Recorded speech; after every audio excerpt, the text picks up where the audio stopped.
Welcome to the Thresholds of Reality, the podcast where we explore mysterious and unexplained events, phenomena, and legends. Today we're talking to Hugh Newman, an explorer and historian featured on Ancient Aliens for over a decade. Hugh, that's so long. Yeah, Congratulations. yeah, As it is. well as several other documentaries. Strap in as we examine the edges of the unknown.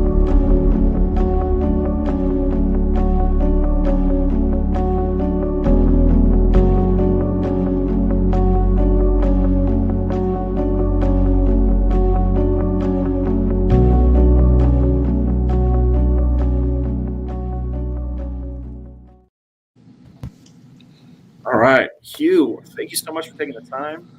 Appreciate you being on the show. Um, One of the questions I have for you is I when I see your resume, when I see your filmography, I can't help but think of Indiana Jones or Da Vinci Code. How much of your day to day is running through the jungle with a machete, and how much of it is poring over archival footage or microfiche to piece together events in history? Quite a lot of my time is spent doing both, I have to admit. I mean, we were my partner and I and a daughter were in Mexico for 5 months this time last year over the lockdown. We had a lockdown in Britain and it was horrific. So we went to Mexico. I've been there many times. I spent years in total there. And like literally most days I was out in the jungle looking for like the odd stone or this ancient roadway or, the remains of a pyramid. And yeah, and when we research, trust me, these giants books we've written, these two books on giants, is a lot of detailed, dull reading and research and translating to Latin and Welsh and things like that. And so, yes, a bit of both really, but I do have a kind of normal life as well. Okay, well, um, tell me more about the the kind of going through the jungle, working on these giants books. I know aliens are not your only field of study. You spent a lot of time researching ancient giants. So the thing that the giant I'm most familiar with, of course, is Goliath. It seems like most civilizations have their own giant myths. Why are giants so pervasive? Yeah, that's a good question. It's odd. I mean, I'll give you a quick background of why we got into this because I work with an author called Jim Vieira.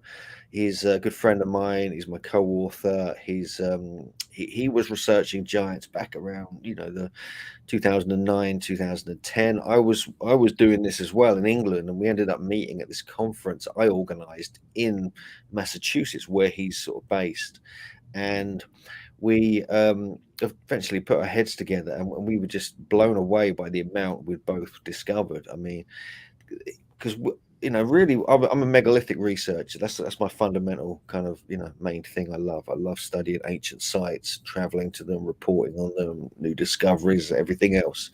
And I run this megalithomania conference in England every year, but this one we did in America as a little kind of because I've been researching all the megalithic sites in New England and New York State. And this is where Jim's from, obviously. But many of the accounts, and you start looking into the records there, trying to get information about these stone sites, which really shouldn't even be there in North America. They're not, it's not supposed to be megaliths there, but there are. And we kept finding all these giant accounts, these skeletons, skulls, and everything else, and teeth, and like burials and artifacts, giant size things that kept getting reported, even in the academic journals.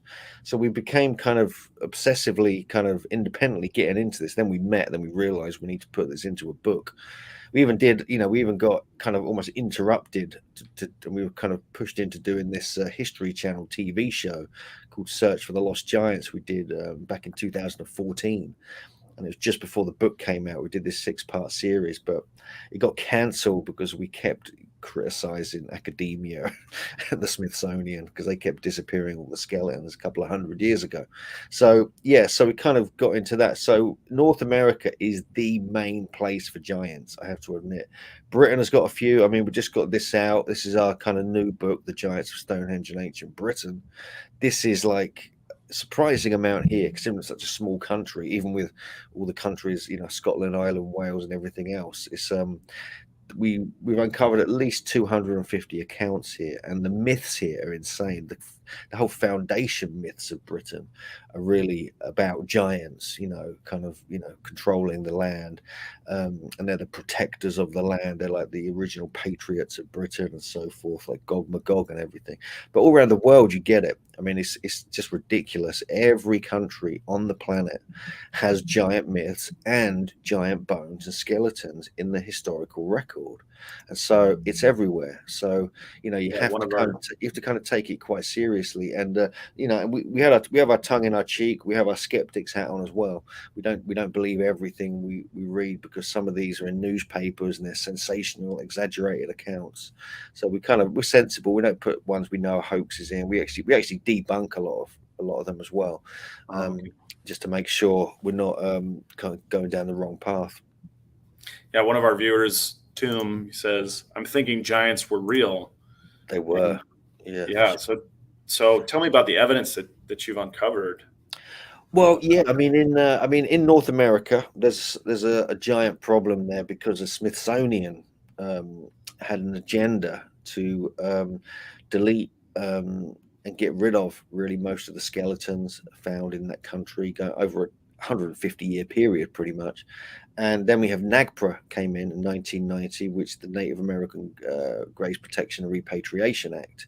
This is, this was a federal government combined with the Native American tribal councils and things like this. All grave goods, all skeletons, all artifacts, bones, everything were taken off display.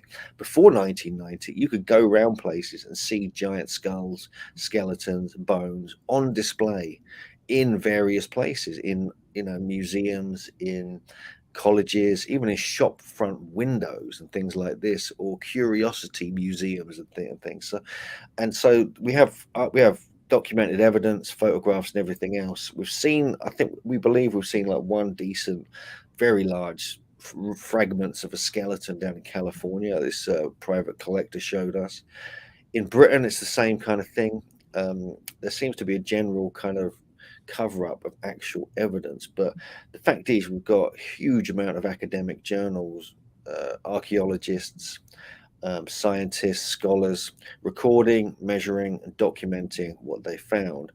And the amount of accounts we've got, we're talking about 1,500 in North America alone, does suggest this is certainly a reality. so tell me about these accounts. Where are they coming from? What age or what time period are they from? Are they from recent, as in the last century or two, or are they more distant? It, Because yeah, in other than the NBA, I don't see a lot of really tall people running around, right? No, no, it's really not anymore. It's like it's kind of been like bred out of existence, pretty much. But if you if we jump back to North America for a moment, then even up to the early 1900s, giants were being witnessed by presidents, by explorers like Frederick Cook when he went to Patagonia and Antarctica in 1901.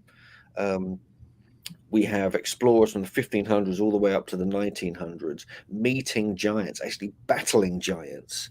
In some cases we like with the story of Tuscaloosa and so forth. And these were the genuine live giants around just a few hundred years ago, even just 120 years ago in some cases. And so it was relatively recently that they started dying out when the modern age, industrial age kind of came in. And in America, we have hundreds of explorers reported. So even Sir Francis Drake, Magellan, and all these kind of famous ones from Britain and Spain and everything else. And so, yeah, and it just seems like they've kind of just been kind of slowly kind of bred out of existence. I think that's all we can say about that, really. So are they? How big is a giant, right? When we're talking about, you know, basketball players are 7 footers, 7 foot plus. Is a giant much bigger than that, or is No, it about around that? we go with 7 foot and upwards. Anything 7 foot and up, because what we find, you talk about basketball players, yeah, but they're kind of tall, kind of skinny, like Yeah. they've got like long, kind of skinny kind of bodies, and even there's people with acromegaly or gigantism, pituitary kind of disorder in the brain, which produces this makes you kind of bigger, but it's all makes you disproportionate. doesn't, makes you kind of weak and hunched over and things like this. But the giants we're talking about, the descriptions of them from academics, are robust, powerful individuals who have got a kind of well proportioned body, very powerful jaws, sometimes even double rows of teeth. We're talking about here. This is what happens when you naturally get to this height. And I think these were elite groups in different parts of the world were kind of breeding to, only within other elite groups. So the giant genes maintained themselves, but then it became quite different later on. But we're talking anything between 7 foot, and in America we've got accounts which we couldn't confirm, up to 18 feet tall. In Britain, we've got one account which goes up 21 feet tall. So, and these are kind of conservative, actually, accounts. They're not like, I mean, the 18 foot and the 21 foot, we're not sure about, but definitely we've got stuff going up to, I mean, there's a really well known one near Stonehenge, which is 14 foot 10. Witnessed by three Wow. very respected scholars in the early 1500s, and more people. There's a 9 foot skeleton found at Glastonbury, which was witnessed by 20 people and reported on 8, 9 different times. But that was found, 900 years ago. And so you've got things like this, and you've got the Smithsonian own annual reports, their own accounts in the late 1800s, in the 5th and the 12th annual reports. They talk about, with 17 accounts of between 7 and 8 foot skeletons that they discovered and they reported on. And yet 30 years later, they claim it was all a hoax and it was all covered up and it was mismeasured. But you can't mismeasure stuff if you've got a measuring tape. It's like so clearly there was a kind of cover up as well. What would motivate a cover up like that? In North America, this is quite a long story, which we go into detail in our Giants on Record book. But we have a chapter in that called the Smithsonian Files, and really, just to summarize it, it's a collusion of different agendas all merging into one. Really, this is like the theory of evolution was being championed by the Smithsonian. You have Manifest Destiny agenda, where all the white people coming over from Europe want to push the Native Americans onto reservations, and they want to pretend they're the superior race. But that doesn't add up. None of this adds up if you're finding 10-foot warrior powerful skeletons in these gigantic geometric earthworks, astronomically aligned and oriented north, southeast. There was clearly an advanced race in North America. Same in Britain as well. And it didn't fit with these prevailing agendas. We also have, we were leading up to the First and Second World War. Many of the people involved in the Smithsonian, like A.L.S. Hedlichka, he was a eugenicist. He had sort of, kind of Nazi beliefs. He was very racist and so forth. So they tried to portray the Native Americans as savages and to push them onto reservations so they could take over the land. And so these agendas didn't work. But they kept finding the skeletons even after these agendas were being forced into place. And you also have the kind of science emerging as a thing taken over from religion. So that was a kind of thing going on as well, which also kind of pushed away all the kind of different evidence of these, different accounts, different types of skeletons and giants that we're talking about. Wow. It's incredible to me that there would be a campaign to hide this kind of thing. But I guess given the recent disclosures regarding UFOs, maybe I shouldn't be so surprised. No, you shouldn't be surprised. I mean, it's kind of weird because we thought, we really believed it was a conspiracy, like a group of people in a room, smoky room, smoking cigars, kind of like, trying to kind of set an agenda and stick to it. But it seems more like it was actually a series of kind of agendas, all unfortunately all happening at roughly the same time over a 50-year period, which kind of then made the discoveries that were being made to be brushed under the carpet more so than covered up as such. You know what I mean? So it wasn't so much a conspiracy as such. It was more of a kind of unfortunate series of events which led to the closing down of this chapter of human history and it being made public. So are giants, do you consider them to be humans, or are they like a separate species of being? They're Like, how are definitely, they classified? How would you classify them? yeah, no, they're humans. Yeah, yeah, for sure. They're very robust, very powerful. This almost like a elite group of humans who were kind of maintained and bred really, through these elite groups, I believe. But you also have other kind of anomalies like where there's like ferocious red-haired cannibalistic giants in different parts of the world that have even been reported up to relatively recently, such as Kandahar in Afghanistan and so forth. And so you have that as well. So you have this kind of group, or almost like groups all around different parts of the world, who had this kind of elite status, who were kind of kept away from the commoners as such, kept away from the kind of, they had their own, sometimes in North America they actually had their own villages separate from the commoners' villages, and only elite groups from other tribes would meet up together. In the Bible lands, you have the stories of the Anunnaki, the Sumerian kind of idea of the Anunnaki, who came down on Mount Hermon. They were master teachers and had all these arts of civilization and sciences fully developed when they emerged out of nowhere, pretty much. Is that what And the Bible refers to as the sons of Anak? yeah, that kind of thing. Yeah, then you have like different groups after that, like the Grigori, or also known as the Watchers. And then you have different versions. You have the Book of Enoch, really, and the Sumerian tablet. There's two different kind of versions that kind of correlate, and and they kind of talk about where the giants really came in, where in the Bible kind of lands, where the Watchers, who are like a third or fourth wave of the Anunnaki, came down. These shining ones, and they were quite tall. They were different, to the earlier, and they got quite attracted to human women. I started getting busy with them constantly, and all this, and their predecessors didn't want to have this communication, this closeness with the human race. They wanted to keep it separate, but they decided to go and do that anyway, and also share the secrets, which they weren't supposed to. And they gave birth. Somehow there's some genetic mess up, and these women were giving birth to the giants, and these were known as the Nephilim. And so you have, and then they spread around the world. They became rulers and ferocious warriors, and you have all these stories in the Bible lands, like King Og. Obviously, you mentioned David and Goliath. Goliath was one of these. He was a descendant of the Nephilim, and these were really the Canaanites, who were kind of the later descendants of the Nephilim, who later became the Phoenicians.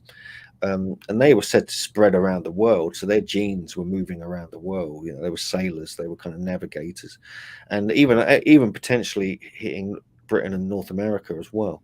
So yeah, you have all these kind of connections, and you start looking. I mean, you can look in virtually any country, and you can find similar creation stories, similar kind of stories of these civilizing giant people.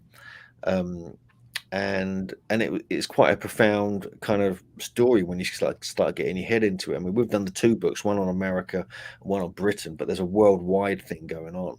We're gonna do a third book on worldwide giant, story, and kind of get into it, because we've got thousands of accounts from every country you can think of.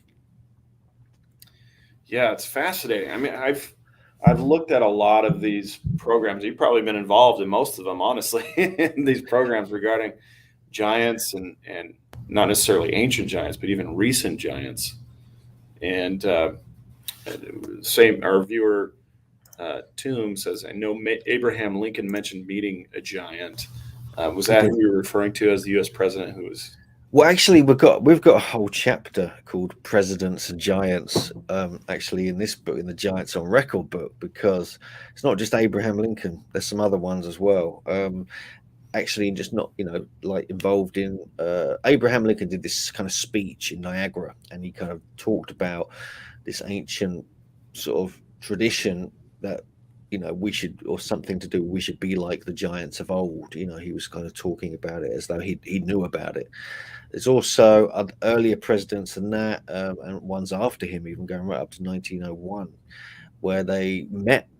One of the presidents met an Osage giant who was like 7 foot tall, robust, had a royal demeanor about him. He's described as being wondrous of aspect, profoundly kind of well proportioned and powerful, and had this presence about him which kind of blew away the president. You know, you got kind of stunned by it.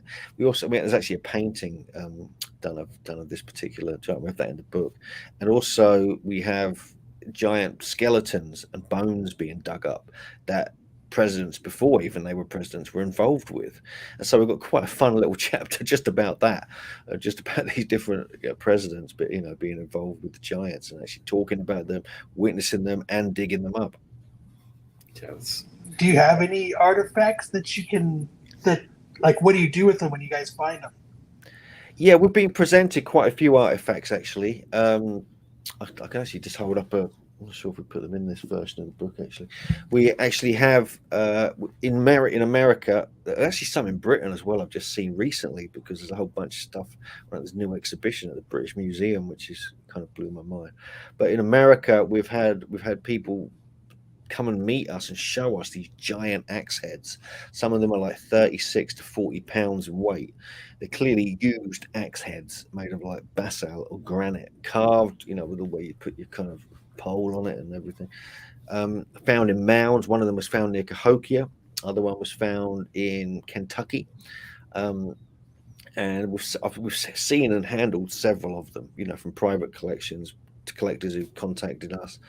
And so they're there. We've got a whole chapter in the American Giants book about we call it curious artifacts, and it's not just axe heads. We're talking about actual kind of armor that was worn by these huge people, breastplates, metal breastplates with the intricate carvings on, different huge coins that were found in certain burials.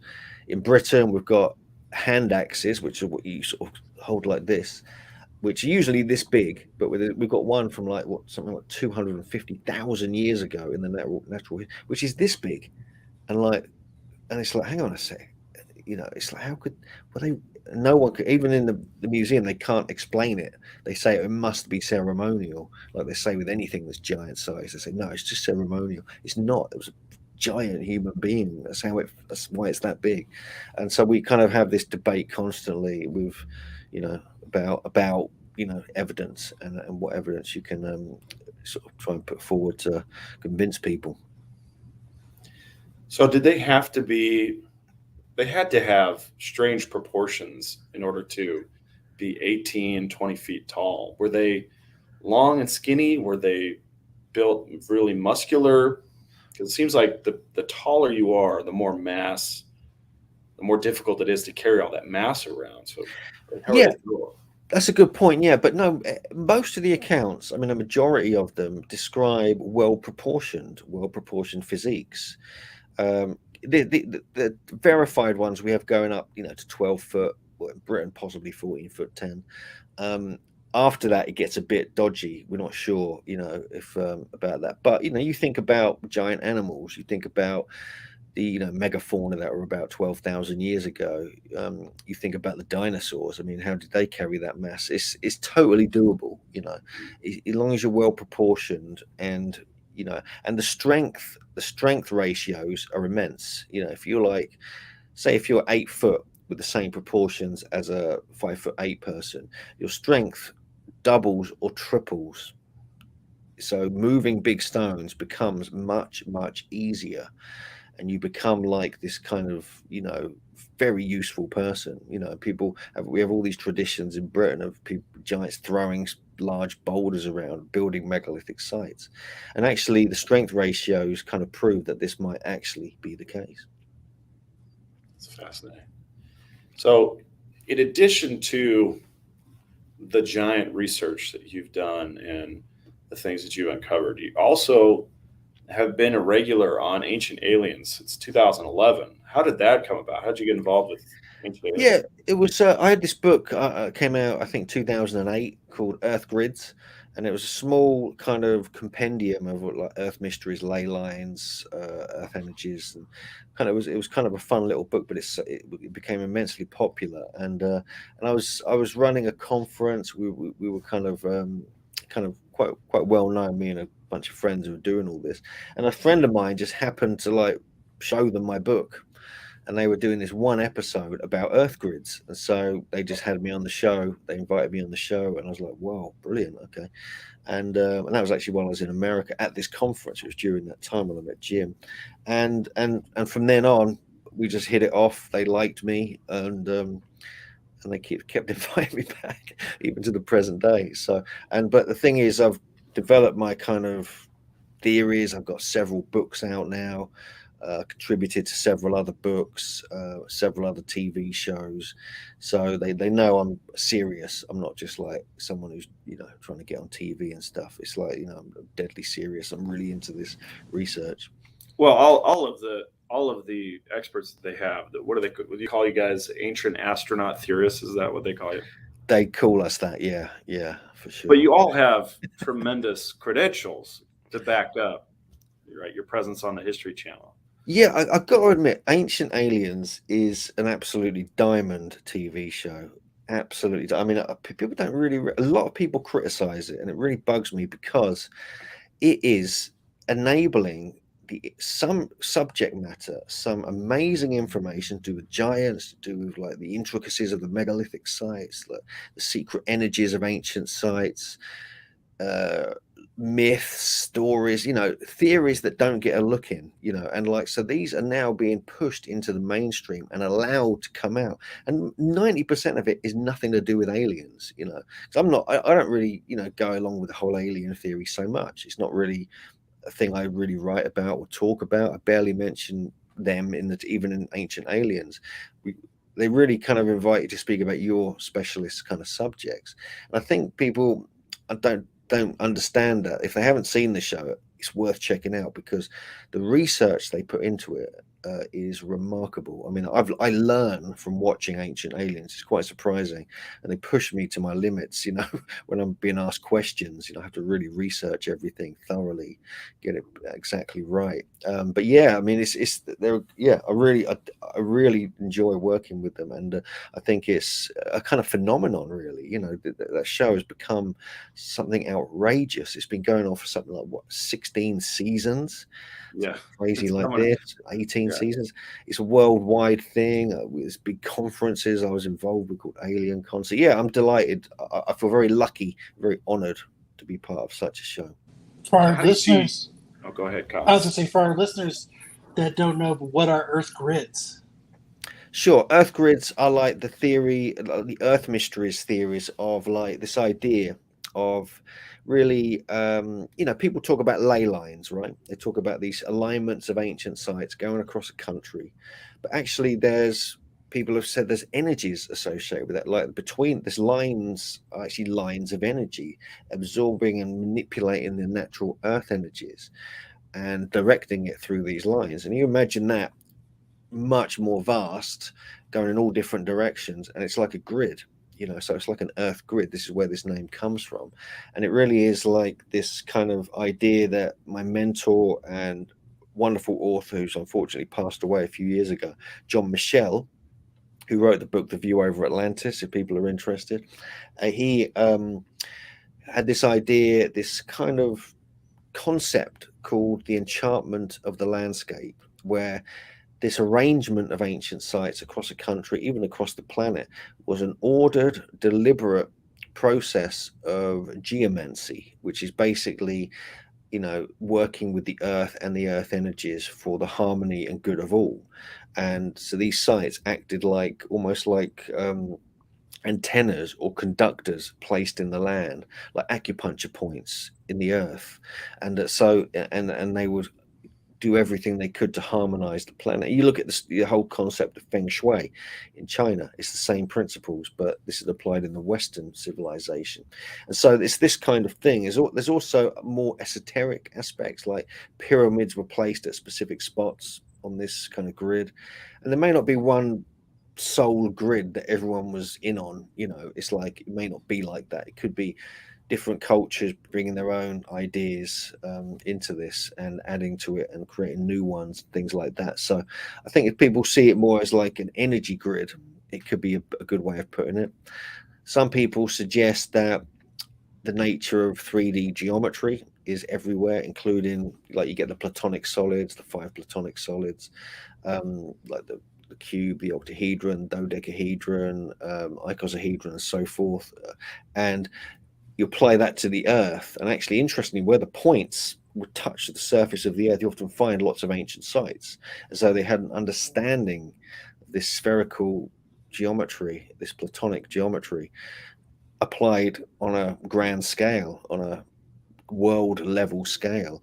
And even throughout the cosmos, people like John Martineau, who's a brilliant writer and also my publisher and good friend. He wrote a book called The Little Book of Coincidence, who claims that the entire solar system is geometrically configured to very specific movements, proportions, and what appear to be coincidences, but clearly they're not. It's like there's some kind of great mind behind it all.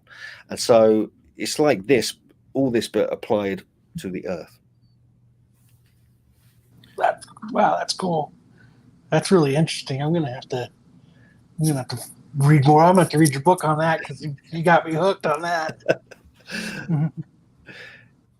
Yeah. So when they bring you on to an episode of Ancient Aliens, how do you see your role as far as, they're probing particular parts of a theory, or they're running a theory by you? How does that play out?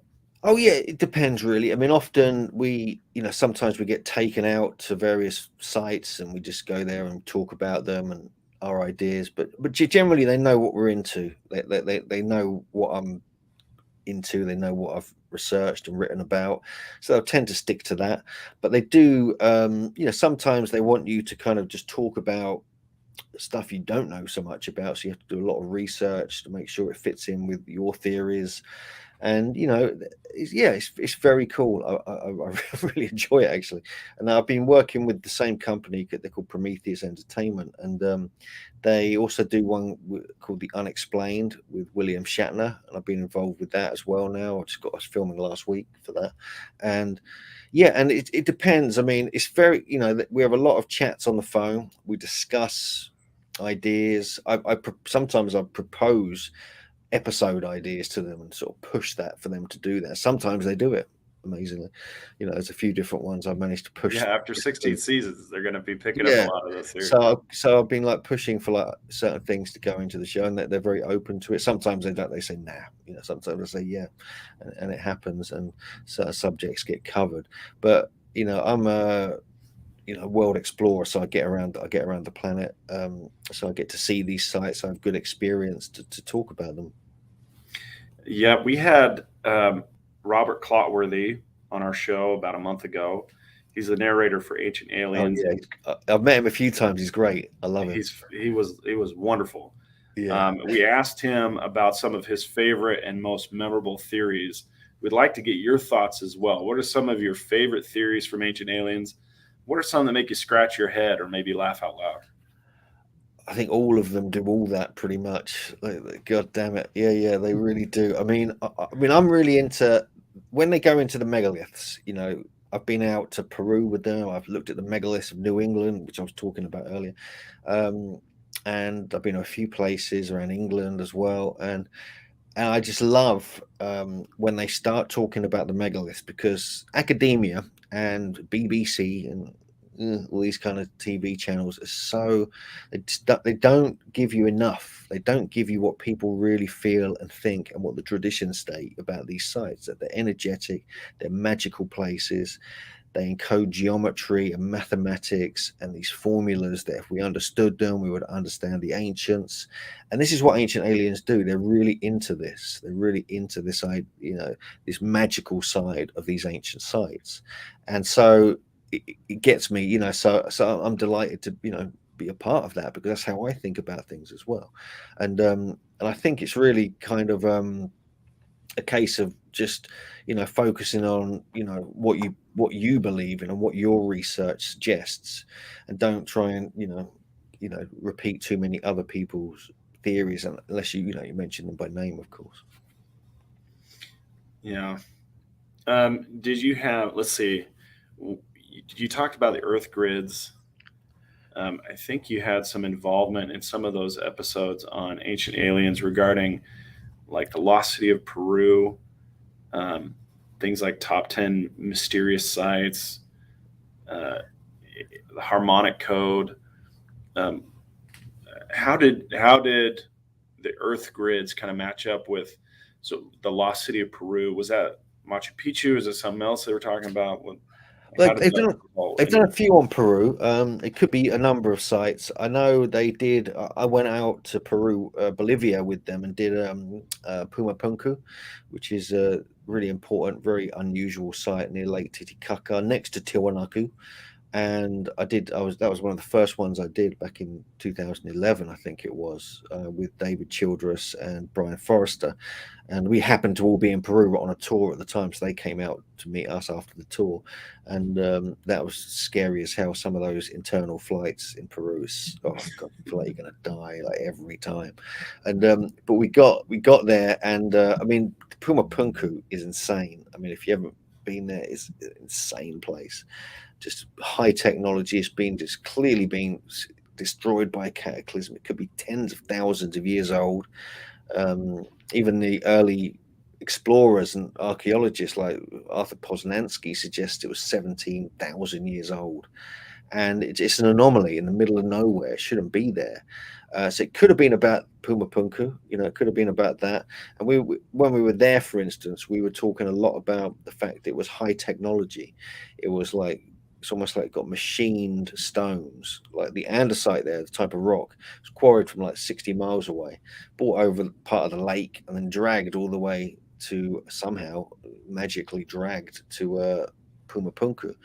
And it's got drill holes, the technology they weren't supposed to have. Also, the Akapana pyramid, which is the main pyramid of Tiwanaku, they're basically the same site. The Puma Punku and Tiwanaku are basically the same site. The Akapana pyramid is a giant negative magnetic anomaly at its center, and also in the whole landscape there, it has two fault lines like flanking the site on either side of it. So you can pick up these readings. I picked it up when I actually had a device, and they filmed it for that show, of this massive magnetic fluctuation taking place. So this was part of the design, magnetism and absorbing and working with the earth energies there. And this is what I'm into. This is what I've written about. Earth grids was partly about this. So we really went into this whole idea that it was like an energetic site. They were doing it to produce energy for some reason.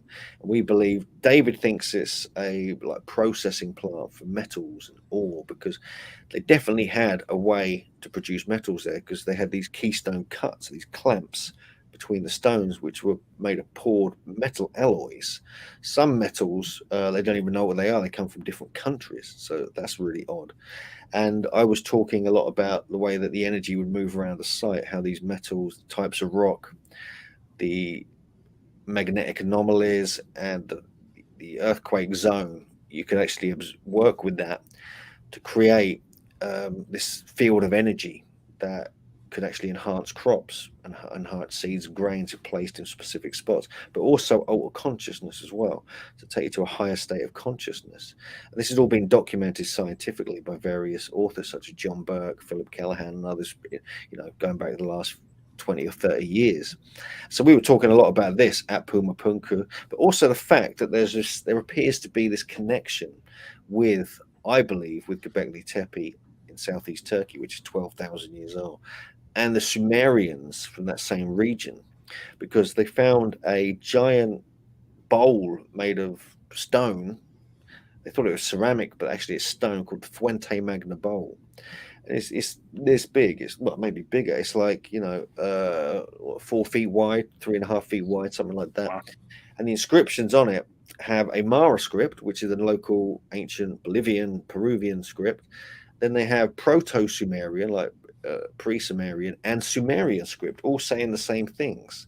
So it was like, how on earth could that be there? How could that have got there? You're saying all three different languages were on the bowl? Yeah, dialects. The interior of the bowl, yeah. It's crazy. And then you start, and it's all about this incantation to this goddess to do with fertility. It's all been, translated. I've seen the bowl a few times. We talked a lot about that on the show, and it's one of the mysteries. Like, people think it's a fake, but it's not, clearly. But then you look at a lot of the designs, the statues, the faces on the statues, and iconography, and it's really similar to what you find in the Bible lands, in the Sumerian region of Iraq and southern Turkey and so forth. And so yeah, so that just that episode was a sensation. That was one of their sort of most popular episodes, I think, because it just was, first time Puma Punku had been properly looked at. Wow. So, with respect to ancient aliens, is there a theory that you're like, this is too much, this is beyond the pale? Well, there's a lot on ancient aliens like that, I have to admit. There's some shows, some episodes I'm not involved with, and because I'm just not, I'm not really kind of like kind of nuts and bolt UFO guy. That's not my thing, really. I'm interested in alternate kind of dimensions and otherworldly kind of beings, which are talked about in traditions and have been witnessed and things like that. Because that often relates to my giant research, especially in Britain with the whole fairy realm, elemental realm. But they have, there's a ton of things I don't speak on the show. Sometimes they have very advanced kind of physics and astrophysics and things like that, which is not my thing either, obviously. So there's things like that, but they talk about like strange kind of lizard beings or fish gods, and that's something my co-author Jim Vieira is into, fish gods, like these amphibious gods, androgynous gods of the ancients. So there's a lot of things I don't talk about, but one of the things I'm pushing to get done, which I actually need to push a bit harder, is to get this subject on there, the giants of Stonehenge and Britain, because there's a kind of supernatural, paranormal side to it all, which a lot of people don't realize. We're not just talking about digging up skeletons and trying to prove giants existed and things like that. We're actually seeing the whole kind of otherworldly aspect that these had. They were like sorcerers and magicians, even to the point in modern days, in relatively recent years, if you disturb a giant's grave, you go to a giant's tomb where that giant said to be buried, and you start digging it up, a giant storm will occur, thunder and lightning and delusion rain. And this has happened over and over again. It's called sowers of thunder. That's what this tradition is called. And we have so many accounts of this. Even earthquakes happen as well if you disturb a giant's grave. It's almost like he's placed some kind of curse or magic upon it. And so I'm gonna, I think that's a cool episode to do on ancient aliens. And actually, that's incredible. Has that ever happened to you? I've had very strange things happen, but not a thunderstorm instantly. But I know people who have. People who kind of had electric shocks off stones and strange lightning and thunder has occurred. But there's a history of it going back a few hundred years of this happening, and over and over again, different parts of the world, different parts of the country. But it happens over and over again. It's very odd, it's very, very, it's as though these sites either were built with this kind of meteorological or weather manipulating knowledge and built into it somehow, or it was magically placed in it, like using spells, which is like the whole curse of Tutankhamun and so forth, where people got sick and died and everything else. And so there's actually a whole tradition called the curse of the giant hunters, people who go looking for giants. So we've been lucky so far, so we're okay.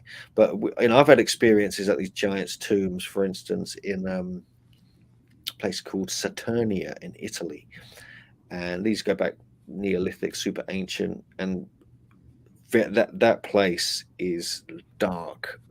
It's like some portal to another demonic world or something like that. And so yeah, you've got to like be careful, because many of these giants burials are actually protected by some kind of power.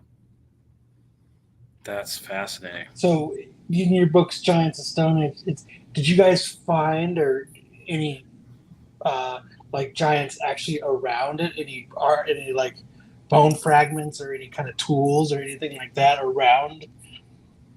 Yeah, there are some artifacts. We've seen some. I've seen a couple of skeletons as well. There's only a 7 foot, I think, 4 skeleton up in the Thirsk Museum in Yorkshire. There's some of it anyway. What's left of it? There's one on display at Burgh Castle in Norfolk. an over, I think, 7 to 8 foot tall skeleton. There's various artifacts. There's one on display at the museum, the Natural History Museum in London.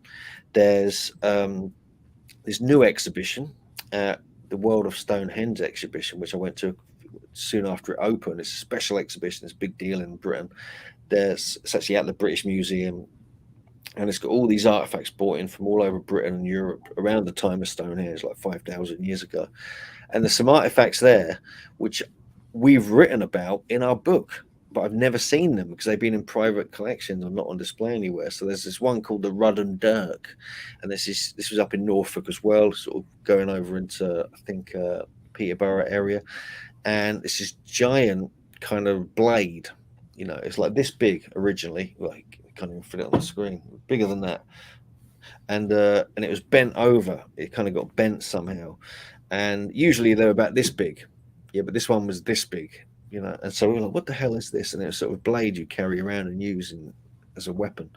And that's, people have said, what the hell is that? And actually it's a giant sized blade. And so, and we have giant accounts and burials from that precise area that we feature in the book. So clearly it was part of that. And I'm trying to think of any other ones off the top of my head. I mean, off the top of my head, I can't think of any, but there are more. I mean, I have to read through the book to kind of share them with you. But we haven't actually found any bones sites or anything like that. But I know when I was in America, near the Arizona-California border, I think near Needles, California, I visited someone who invited us over, and he's a private collector, and he sells and trades and everything. And he had these fragments of, when we measured it, must have been a 12-foot tall human skeleton. Wow. And he could get in trouble, so I can't really say too much about it, because he just picked it up, when he was, I think someone gave it to him. They thought it was a bear skeleton, but we compared it with human anatomy, and it was like, what the hell? But yeah, there's been so much on display in public places. I mean, we've got dozens, if not maybe 100 accounts of giant bones or artifacts being on display in local shops, even in pubs and restaurants and like castles and like things like this, mansions. So yeah, there's a lot of data at them, and I'm sure if people can watch, if anyone watching this, for instance, has got a giant skeleton in their basement, email me, please. I want to see it. Thank you. I feel like the British Isles just have artifacts just sprinkled like fairy dust all over the whole islands. Yeah. You got the detectorists out there digging up coins, Roman coins, Old English coins on a daily basis. I mean, are the giant artifacts that common? Are they as sprinkled all over the British Isles, or is there a place that's more of a richer field to harvest for those types of artifacts?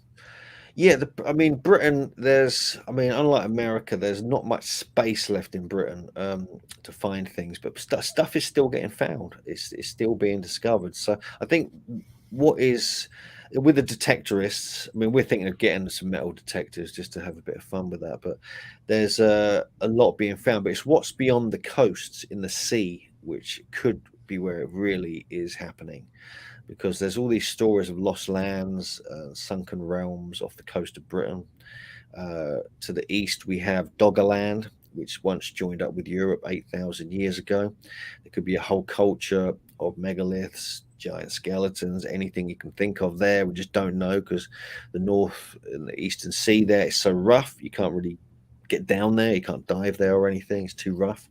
You've got stories of the land of Lyonesse, which was off the southwest coast of Cornwall, which has got Atlantean connotations, but the whole area between, it's like 40, 50 miles away from the mainland now. But that used to be, forests and things like that, joining it all up. You've got the lost land of High Brazil, which is 100 miles off the coast of Ireland. You've got Ogygia, you've got Hyperborea, and so on and so forth. So and we do a whole section in the book about that, the new book, because the legends state that many of the giant races of Britain in prehistoric times actually came from these lost lands, and they kind of were survivors, really, a bit like coming from Atlantis almost. You can almost compare it to that. And so you have to question what is going on there. Yeah. Well, I are there any expeditions that you've got coming up? And with expeditions, where are those do things you get funded? Is it funding? Is it private funding? Is it like No, some we of don't. these collectors get together, or is this like something Oh that you no, have to do? we don't get any funding. No, nothing like that. For some reason, I think people in America can get funding. We don't get funding. We have to kind of I organize tours and conferences and books. I got big YouTube channel, so that funds me basically. Every penny I get goes into like traveling, exploring, you know, spend years writing books, just for the, if you've got a passion, you just got to do it, haven't you? And whatever it costs. But I get by. I'm totally cool. If people do want to fund me, I'm open to that. Thank you. But we do have a Patreon thing, Megalithomania on Patreon. So we get a little bit from that, which helps. And yeah, I mean, we travel, we explore, we make videos, we give it all away, on YouTube. We don't charge for it or anything. So we're very happy to do that. But yeah, there's one expedition we do want to do. It's actually to the lost. It's called I think the lost land of the giants or something, and it's in Mexico. It's just over the border. It's in Yaqui Indian territory. It's in the Sonora Desert. Oh, that's our backyard. We feature that. Oh, actually, yes, probably not. We're actually looking at. There's a gentleman who researched this very long time ago. He was actually part of the Smithsonian, called Paxton Hayes. His son Carlos Hayes lives down near the border now. He knows some of the, and Paxton Hayes went exploring into Yaqui territory, found this land of the giants with all these structures, bones, like 7-8 foot tall skeletons, mummified remains. We actually have photos in the book of this. We actually got some of the original press photos, published them in our book Giants on Record. But since then, since the 1910s and 20s, when he was there, it's never been rediscovered. This lost city of the giants, or lost city of the giants, not lost land of the giants. And this is where all these mummies were found, where these structures were recorded and photographed, but we've never found it. And we've always wanted to do an expedition. And his son, Carlos Hayes, who lives down near the border, has said he'd do it with me and Jim Vieira at some point. But we were looking at it a few years ago, but it was too dangerous, because you have to have a whole team, and you have to get on side with the Yaqui Indians. You have to kind of deal with the cartel, things like that. But that is a place we would want to go, but we have to organize that properly. Luckily, Carlos Hayes knows people down there, so that's a long-term plan. We're gonna look at that as one expedition, because that is specifically about looking for evidence of this lost city of giants. That's great. Yeah, well, if you happen to be across the border on our side of that border, let us know. We'll take you out for a beer or something. That sounds good. Let's go giant hunting. Yeah, for sure. Yeah, let's do it. For sure. So tell me about the Unexplained. You've done a few episodes for the Unexplained, and they're largely about the topics we've been talking about here: Earth grids, giants. The premise of the show is basically what we're doing on this podcast, right? It's exploring strange, mysterious phenomena. Is that right? Pretty much, yeah. I mean, it's got William Shatner hosting it, which is insane. I mean, I don't see him when I'm filming the show, because I film it in London. He's based in Los Angeles or whatever. And but I did meet him. I got to meet him at the Alien Con. I think it was the one in Dallas, or it was in Los Angeles. I can't remember which one. And we got a photo with him, so I was delighted. So and I keep getting invited on that show as well, so I'm very pleased. And yeah, they cover a lot of cool stuff. It's kind of like Ancient Aliens without the aliens. It's kind of like, it covers some really cool subjects, and it's kind of got this kind of old school vibe about it. It's a bit kind of it's kind of fun. It reminds me of like the kind of shows that Leonard Nimoy used to do, or it's got this kind of 1970s kind of angle to it, which is kind of stylized a certain way. And yeah, but they get into some cool subjects. I mean, I've been on there talking about Baalbek, which has got the largest megaliths in the world in the quarry, and they go into detail about it as well. And I've been talking latest. They were talking about the seven wonders of the ancient world, what we think should be the seven wonders of the ancient world, what was missed out. And there's some really obvious ones if you apply that to what's known today. And yeah, subjects like this, underwater ruins as well, which is what I mentioned already around Britain, but also, around the world.